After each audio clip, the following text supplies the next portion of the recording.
नमस्कार, मैं मनीषा। आप देख रहे हैं देश न्यूज का खास कार्यक्रम प्रेस वार्ता। दर्शकों, प्रेस वार्ता में आज हम जानेंगे देश दुनिया की तमाम बड़ी अपडेट, बड़ी खबर। ऐसी कौन सी खबर है जो आज सुर्खियों में बनी हुई है और अखबारों में प्रमुखता से प्रकाशित हुई है। हमारे साथ हमारे मेहमान एडिटर इन चीफ जय श्रीवास्तव जी, हमारे साथ एडिटर सूरज जी, हमारे साथ लखनऊ उत्तर प्रदेश से ज्ञानेश जी, हमारे साथ अर्चना ढींगरा जी उत्तराखंड से, हमारे साथ राजेश सक्सेना जी। तो जो तमाम बड़ी अपडेट और बड़ी खबर आप तक पहुंचाएंगे। और सबसे पहले आज हम जानेंगे कि राष्ट्रीय स्तर में क्या कुछ खास है, क्या कुछ अखबारों में प्रमुखता से प्रकाशित हुआ है। एडिटर इन चीफ जय श्रीवास्तव जी। देखिए, आज सबसे जो देश में बड़ी खबर है वो जम्मू कश्मीर से है। जो सीमावर्ती इलाका है वहाँ की जो निगरानी है अब अमेरिकी मशीन से वहाँ पर की जाएगी। उसमें एक जो मशीन है वो बहुत ही दूर तक उसको मेंटेन किया जा सकता है। दूर तक मारक क्षमता रखने वाली ये मशीन है, उसमें अब निगरानी होगी उस मशीन से। इससे ये अंदाजा लगाया जा सकेगा इसमें कई प्रकार के सेंसर है जो देखने के साथ साथ महसूस करने की चीज भी उसमें है कि कोई अगर सीमा पार करने की कोशिश करता है तो आसानी से यहाँ समझ में आ जाएगा कि कोई आना चाह रहे हैं या इतने दूरी पर जो है कोई दुश्मन भारत प्रवेश करने के लिए, घुसपैठ करने के लिए आ रहा है। तो उसको तत्काल जो है इम्प्लीमेंट कर पाएंगे और उसको रोकथाम कर पाएंगे। इसके अलावा एक और खबर है मुंबई से, जो कल भारतीय टीम के साथ में मोदी ने एक सेलिब्रेशन पार्टी वहां पर रखी है। पार्टी के मतलब एक मेल मुलाकात का एक ये, लेकिन देश में पहली बार इतने बड़े पैमाने पे जो है जो क्रिकेट प्रेमी है वो मुंबई इकट्ठे हुए हैं और लगभग 1-1.5 घंटा उस स्टेडियम के आसपास पूरी तरह से जाम लगा रहा। और जब वहाँ प्रधानमंत्री नरेंद्र मोदी वहाँ पर पहुंचकर इन लोगों को, सारे खिलाड़ियों को बधाई दी और जिस प्रकार से इस टीम का स्वागत हुआ है, ये ऐतिहासिक स्वागत है। भारी भीड़ के बीच में स्वागत किया गया है। इस स्वागत देखते हुए ऐसा लग रहा है कि मुंबई के जो क्रिकेट प्रेमी है और क्रिकेट प्रेमियों के बीच में जब क्रिकेट प्लेयर वहां पहुंचे तब खूब नारेबाजी हुई, समर्थन में खूब नारेबाजी किया गया है। एक और चीज है जो मोदी से कहा कि ट्रॉफी पर हाथ लगाना है, तो मोदी ने ये कहा कि इस ट्रॉफी पर जिसने इस ट्रॉफी को जीता है, जिन लोगों ने, उन्हीं का अधिकार है। इसीलिए मोदी ने उस पर हाथ तक नहीं लगाया। उन्होंने कहा इसका हकदार वही खिलाड़ी है जो इस टीम के हिस्सा रहे। तो इसको लेके जो है क्रिकेट प्रेमियों में काफी तारीफ हो रही है मोदी के कि देखिए इन्होंने एक खेल भावना का परिचय दिया कि अगर वो चाहते तो प्रधानमंत्री होकर ट्रॉफी खुद उठा सकते थे, लेकिन उन्होंने हाथ तक नहीं लगाया और बल्कि खिलाड़ियों को बधाई देते हुए इस पर उन्होंने दृष्टि भी डाली है कि इस पर अधिकार खिलाड़ियों का ही है। तो क्रिकेट के लिए एक अच्छी खबर है, तो खेल के लिए एक अच्छी खबर है कि सरकार उसमें खेल पर भी ध्यान दे रही है और जिस प्रकार से ये क्रिकेट के प्रति एक लगाव सरकार का दिखा, इसमें अन्य प्लेयर्स, अन्य खेल में भी जो है इसमें उत्साहवर्धन होगा। इससे आगे खिलाड़ियों का मनोबल बढ़ेगा। झारखंड से खबर है जो हेमंत सोरेन है फिर मुख्यमंत्री बन गए हैं और मैं बता देना चाहूंगा कि हेमंत सोरेन के ऊपर जो है ईडी ने केस दायर किया था। केस दायर करने के बाद लगभग 5 महीने तक वो जेल में रहे और जैसे ही वहां से जेल से छूटे वैसे ही जेल जाने के बाद जो चंपत सोरेन है उनको वहाँ मुख्यमंत्री बनाया गया था और उन्होंने शपथ ली थी और जेल से बाहर आते से ही चंपत सोरेन ने इस्तीफा दे दिया है। उस इस्तीफा देने के बाद हेमंत सोरेन ने वहाँ शपथ ग्रहण किया है। तो ये एक ये है कि वहाँ पर सोरेन परिवार का खूब वर्चस्व है। शिबू सोरेन के पुत्र होने के नाते हेमंत सोरेन ने मुख्यमंत्री का चार्ज लिया। उस समय शिबू सोरेन का वहाँ वर्चस्व हुआ करता था और उसी नक्शे कदम पर अब हेमंत सोरेन भी चल रहे हैं। जेल से आने के बाद तत्काल उनको फिर से वहाँ मुख्यमंत्री बना दिया गया है। जी, और मैं बता देना चाहूँगा झारखंड में अति शीघ्र जो है वहाँ इलेक्शन भी है।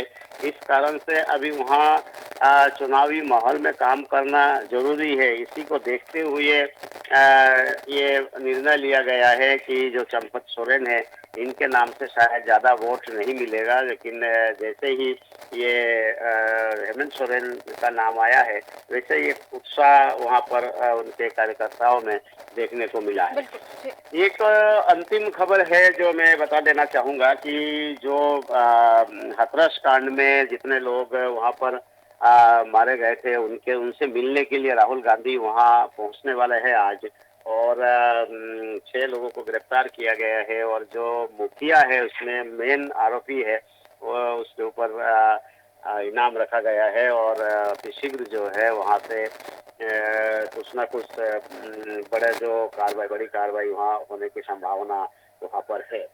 एक ये भी खबर है कि जो सोनिया गांधी और राहुल गांधी से मुकेश अंबानी वहाँ पर उनके घर जाके मुलाकात की है और मुलाकात करके उनको मुकेश अंबानी के जो बेटे की शादी है, उस शादी के लिए कार्ड देने के लिए वहाँ पर गए थे, निमंत्रण देने के लिए। तो जिस प्रकार हमेशा राहुल गांधी मुकेश अंबानी के ऊपर हमलावर रहे, उससे लगता था कि इन दोनों के बीच में काफ़ी खाई है। लेकिन बड़प्पन दिखाते हुए मुकेश अंबानी ने जाके उनको निमंत्रण पत्र भेजा है। जैसे अधिकतर जो वीवीआईपीज है देश के, उनको स्वयं ही मुकेश अंबानी वहाँ अपने पुत्र के शादी के कार्ड वितरण कर रहे हैं। तो ये भी एक आज एक चर्चा का विषय है, सारे अखबारों में आज इसको प्रकाशित किया गया है। तो ये एक मतलब एक संदेश है कि बिल्कुल। हो सकता है कि मुकेश अंबानी के खिलाफ जिस प्रकार से राहुल गांधी बोलते आए हैं, हो सकता है कि उसमें विराम लगे। जी, जी बिल्कुल। निशा। जी, बिल्कुल। और तमाम अंतर्राष्ट्रीय खबरों में क्या कुछ खास है, क्या कुछ प्रमुखता से आज प्रकाशित हुआ है और सुर्खियों में बना हुआ है, एडिटर सूरज जी से हम जानेंगे। सूरज जी। बिल्कुल निशा, इस समय सबसे ज्यादा जिस बात की चर्चा है वो है ब्रिटेन के आम चुनाव। बिल्कुल। ब्रिटेन के चुनाव परिणामों पर पूरी दुनिया की नजर टिकी हुई है और मैं बता दूं कि जो हमारी चर्चा हो रही है इससे 2 घंटे पहले चुनाव की जो है रिजल्ट आना शुरू हो गए हैं। वोटिंग जो है मतगणना वहां शुरू हो गई है बिल्कुल। और कल चुनाव हुए थे और अब तक 260 सीटों पर नतीजे जारी हो चुके हैं और इनमें से ऋषि सुनक जो है उनकी कंजर्वेटिव पार्टी को केवल 30 सीटें मिली हैं और लेबर पार्टी 192 सीटों पर जीत दर्ज कर चुकी है। बिल्कुल। हालांकि लेबर पार्टी से प्रधानमंत्री पद के उम्मीदवार की स्टारमर भी लंदन के होलबोर्न की सेंट पेनक्रॉन सीट पर जीत दर्ज करा चुके हैं। मैं आपको बताना चाहूंगा कि भारतीय समय की यदि बात करें तो 11:30 बजे और उसके पहले जो तमाम चीजें हुई थी, 40,000 पोलिंग सेंटर्स पर वोटिंग शुरू हुई थी और वोटिंग खत्म होने के कुछ देर बाद एग्जिट पोल आया था, जिस एग्जिट पोल में बताया गया था लेबर पार्टी को 410 सीटें मिलने की संभावना, कंजर्वेटिव पार्टी को 131 सीटें मिलने की संभावना, लिबरल डेमोक्रेट्स पार्टी जो है वहां की उसको 61 सीटें मिलने की संभावना, रिफॉर्म यूके पार्टी जो है उसको 13 सीटें और सिन फिन पार्टी को 10 सीटें मिलने की संभावना एग्जिट पोल में बताई गई थी और उसके बाद में परिणाम आना शुरू हो गए हैं। क्योंकि ब्रिटेन में जब चुनाव होते हैं तो चुनाव के ठीक बाद से ही जो है मतगणना शुरू हो जाती है और अब तक जैसा मैंने बताया कि 260 सीटों के परिणाम सामने आ चुके हैं, जिसमें से 192 सीटें जो है वह लेबर पार्टी ने जो उस पर जीत दर्ज की है। जी, और मैं बताऊं कि 2019 में जब वहाँ चुनाव हुए थे तो ऋषि सुनक की कंजर्वेटिव पार्टी को 365 सीटें मिली थी और कीर स्टारमर की लेबर पार्टी को 202, लिबरल डेमोक्रेट को 11 सीटें मिली थी।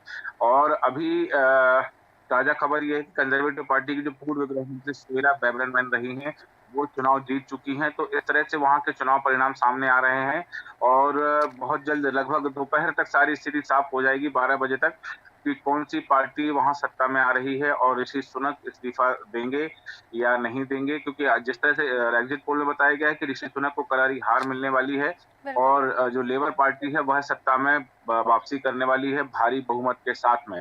तो संभावना बताई जा रही है कि 12 बजे तक जो है ऋषि सुनक इस्तीफा दे देंगे। हालांकि ये चीज भी बताई जा रही है कि इस जो सामने वहां से परिणाम आ रहे हैं या जो एग्जिट पोल आया, इसके पीछे बताया जाए कि ऋषि सुनक के कार्यकाल में अमीरी और गरीबी के बीच एक फासला बढ़ा है और वो उस फासले ने बहुत सारी चीजें क्रिएट की हैं जो अब चुनाव के परिणाम के रूप में सामने आने वाली हैं। दूसरी तरफ यदि मैं बात करूं, दूसरी खबर ईरान से है, जहां ईरान के जो राष्ट्रपति हैं, ईरान के राष्ट्रपति की मृत्यु हो गई थी हेलीकॉप्टर हादसे में और उसके बाद में वहाँ चुनाव हो रहे हैं। तो दूसरे चरण का मतदान आज वहाँ पर होना है ईरान में, क्योंकि इसको कहा जाता है रन ऑफ पोल। और वहाँ जो जिस तरह का इलेक्शन सिस्टम है उसके आधार पर यदि हम देखें तो पहले चरण में मतदान हो चुका है और पहले चरण में मतदान हुआ था 28 जून को। लेकिन इस मतदान में किसी भी प्रत्याशी को 50% वोट नहीं मिले, तो वहाँ दूसरे चरण का मतदान कराया जा रहा है, क्योंकि पहले चरण की जो वोटिंग हुई थी उसमें 28 जून को, तो उस वोटिंग में जहां एक तरफ देखा था कि जो डॉक्टर पेजी किशयान हैं उनको 42.5% वोट मिले थे और सईद जलीली को 38.8% वोट मिले थे। किसी भी एक प्रत्याशी को 50% से ज्यादा वोट नहीं मिलने के कारण वहां दूसरे चरण का आज मतदान कराया जा रहा है। इसके बाद तीसरी खबर पे यदि मैं बात करूं तो ये भी चुनाव से संबंधित है और ये अमेरिका चुनाव से संबंधित है। अमेरिकी चुनाव को लेकर के जहां जो सर्वे सामने आया है, क्योंकि वहां पर एक डिबेट हो चुकी है और वहां एक जो सर्वे आया है उस सर्वे में ये रिपोर्ट आई है कि हर तीसरा मतदाता जो है वो चाहता है कि जो बाइडेन राष्ट्रपति की रेस से हट जाए, क्योंकि वहां 5 नवंबर को चुनाव होना है। 5 नवंबर को राष्ट्रपति चुनाव को लेकर के डेमोक्रेटिक पार्टी में उठापटक मची हुई है। बाइडेन पर दबाव है कि वो नाम वापस ले लें। हालांकि उन्होंने साफ कर दिया है कि वो इस रेस से नहीं हटेंगे। और वहां बात करूं कि इप्सास राइटर्स का जो सर्वे सामने आया था, उस सर्वे में ये आया था कि लोग नहीं चाहते कि बाइडेन इस रेस में बने रहें, क्योंकि वहां इसी सर्वे में दावा किया गया है कि अगर डेमोक्रेटिक पार्टी से पूर्व राष्ट्रपति जो ओबामा रहे हैं, बराक ओबामा, उनकी पत्नी मिशेल यदि प्रत्याशी बनती हैं तो वो, जैसे आज हम देख रहे हैं कि 6 अंक पीछे हैं जो बाइडेन, तो सर्वे में आया है कि यदि मिशेल राष्ट्रपति पद की उम्मीदवार बनती तो 11 अंक आगे निकल जाएंगे, मतलब डबल डिजिटल कहलाएंगी वो, और वो 11 अंक आगे निकल सकती हैं, क्योंकि मिशेल को 50% और ट्रम्प को 39% लोगों ने समर्थन दिया है। तो यदि प्रत्याशी बदला जाता है और जो बाइडेन यहाँ रेस से बाहर हो जाते हैं और डेमोक्रेटिक पार्टी से जो पूर्व राष्ट्रपति बराक ओबामा है उनकी पत्नी मिशेल सामने आती हैं, तो संभावना है कि वहां चुनावी समीकरण बदल सकते हैं, पलट सकते हैं। एक और खबर की बात करूंगा, ये बड़ी खबर है जो कि भारत से संबंधित है, क्योंकि भारत ने परोक्ष रूप से कटाक्ष किया है और कटाक्ष करते हुए आतंकवाद की पर उन्होंने निशाना साधा है।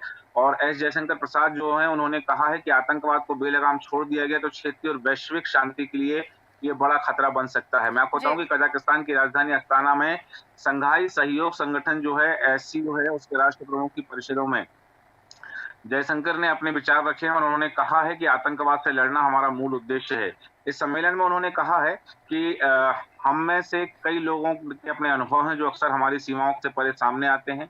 यह बात स्पष्ट होनी चाहिए कि अगर आतंकवाद को बेलगाम छोड़ दिया गया तो क्षेत्रीय और वैश्विक शांति के लिए बड़ा खतरा बन सकता है। किसी भी स्वरूप में ये सामने आ सकता है और किसी भी स्वरूप में आतंकवाद को ना तो उचित ठहराया जा सकता है और ना ही माफ किया जा सकता है। तो यहाँ भारत के विदेश मंत्री ने अंतर्राष्ट्रीय स्तर पर आतंकवाद के लिए एक तरफ जहां चाइना, चीन को और दूसरी तरफ पाकिस्तान पर परोक्ष रूप से निशाना साधते हुए कहा है कि ये आतंकवाद को सहयोग करते हैं। जी बिल्कुल। जी, और मध्य प्रदेश के भी तमाम अपडेट लेंगे। मध्य प्रदेश में आज क्या कुछ खास है, मध्य प्रदेश की सियासत में क्या कुछ चल रहा है, हमारे साथ स्थानीय संपादक राजेश सक्सेना जी हैं। राजेश सक्सेना जी, दर्शकों के साथ साझा करें आज की तमाम मध्य प्रदेश की बड़ी अपडेट। बिल्कुल, अगर मध्य प्रदेश की हम बात करें तो सभी अखबारों ने प्रमुखता से जिस तरह से खंडवा में इंडियन मुजाहिदीन का जो आतंकवादी गिरफ्तार किया गया है, एटीएस की जो कार्यवाही हुई है और वो सारे समाचार पत्रों में सुर्खियों में है। और सबसे बड़ी बात यह है कि सिमी के बाद जिस तरह से इंडियन मुजाहिदीन सक्रिय हुआ है खंडवा में, और ये भी कहा जा रहा है कि अब मालवा को कहीं ना कहीं स्लीपर सेल के रूप में जिस तरह से जो आतंकवादी हैं वो इस्तेमाल कर रहे हैं, तो उसके बाद जो सुरक्षा जो एटीएस है लगातार मुजाहिदीन का जो आतंकवादी है, इंडियन मुजाहिदीन का आतंकवादी, उससे पूछताछ कर रहे हैं। और जो बात निकल के आ रही है कि उसके निशाने पर जो सुरक्षा बल हैं या जो बड़े अधिकारी हैं वो उसके निशाने पर थे और उसके पास से कई ऐसे दस्तावेज मिले हैं, कई ऐसे एविडेंस मिले हैं जिससे ये साफ होता है कि उसके सीधे संबंध कहीं ना कहीं आईएसआईएस से थे।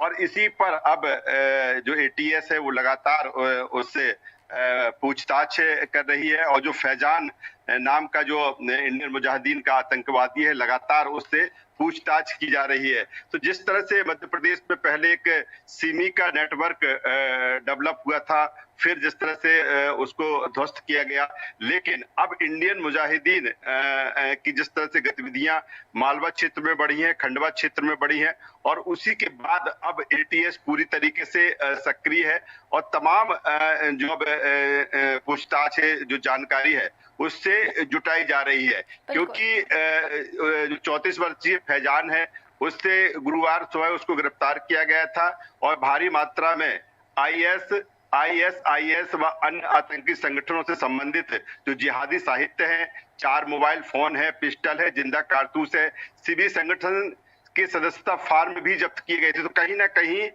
जो इंडियन मुजाहिदीन का नेटवर्क फैजान के जरिए यहाँ बढ़ाया जा रहा था, और अब जो एटीएस है लगातार उससे पूछताछ कर रही है, और माना जा रहा है कि कई ऐसे साक्ष्य सबूत मिलने की संभावना है जिससे ये हो कि न केवल खंडवा, न केवल मालवा, बल्कि देश में और अन्य जगह पर कहां पर इस तरह के आतंकी जो गतिविधियां हैं वो संचालित की जा रही हैं।